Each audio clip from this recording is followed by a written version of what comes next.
आणि आता स्वतः मुख्यमंत्री एकनाथ शिंदे आपल्या सोबत आहेत दूरध्वनीवरून। शिंदे साहेब, जी घटना घडलेली आहे आता आपल्याकडे काय ताजी माहिती आहे? किती जणांना बाहेर काढण्यात आलंय? अजून किती जण आतमध्ये असू शकतात? आपल्याकडे काय माहिती आहे याबद्दल? नाही, झालेली घटना अतिशय दुर्दैवी आहे। मोठं होर्डिंग होतं आणि जेव्हा घटना झाली तेव्हा मी महापालिका आयुक्त आणि पोलीस आयुक्तांना सांगितलं की तात्काळ रेस्क्यू ऑपरेशन सुरू करा।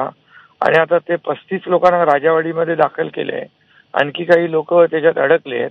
रेस्क्यू ऑपरेशन सुरू आहे। हायड्रा आणि सर्व ते क्रेन्स वगैरेनी ते होर्डिंग उचलण्याचं काम सुरू आहे आणि काम युद्धपातळीवर सुरू आहे।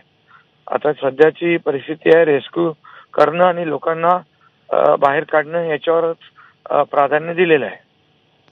पण ही जागा नेमकी कोणाची आहे जिकडे होर्डिंग लावण्यात आलेले आहे? अनधिकृत होर्डिंग आहे असं भाजपचे नेते किरीट सोमय्या देखील तसा आरोप करतात। आपल्याकडे या होर्डिंग बद्दल काय माहिती आहे? नाही, माझ्याकडे ती माहिती अद्याप नाही, पण जर अनधिकृत असेल तर कारवाई होईल।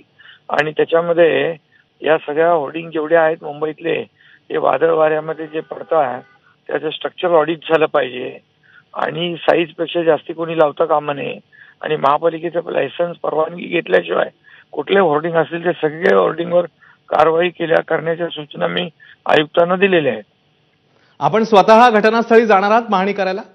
हो, मी जातो। आणि त्यासोबतच आता रात्र होत आली आहे मुख्यमंत्री साहेब, तर या दृष्टीने हे रेस्क्यू ऑपरेशन जे ते लवकर होण्याच्या दृष्टीने काय पावलं टाकण्यात येऊ शकतात? नाही, सगळी यंत्रणा तिकडे लागलेली आहे। एनडीआरएफ सकट सगळे लोक आहेत, हायड्रा आहे, क्रेन आहे, जेसीबी आहे, ज्या ज्या आवश्यक मशिनरी आहे त्या सर्व तिथे लागलेल्या आहेत। ते काम सुरू आहे।